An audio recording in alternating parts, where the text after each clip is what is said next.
Ito yung napulot kanina nila Ali dun sa labas. Ano bang tawag dito, ate? Racetrack. Racetrack? Laki din eh, no? Tapos ito ang nakalagay sa ano. Ayan, gratis. Free. Ang ibig sabihin yan, free. In Dutch. Ano yung Ben? Yung nag-ano niya, yung nagbebenta niya, si Yung Benny. pangalan? Ah, okay. Look. Ang ganda, Bali. Yeah.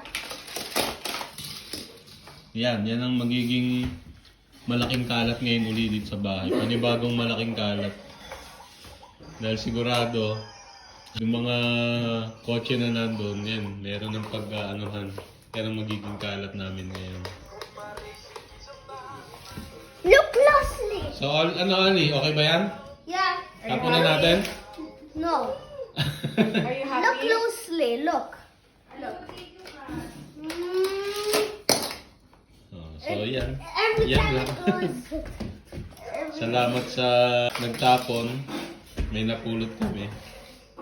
Thank you. Bye.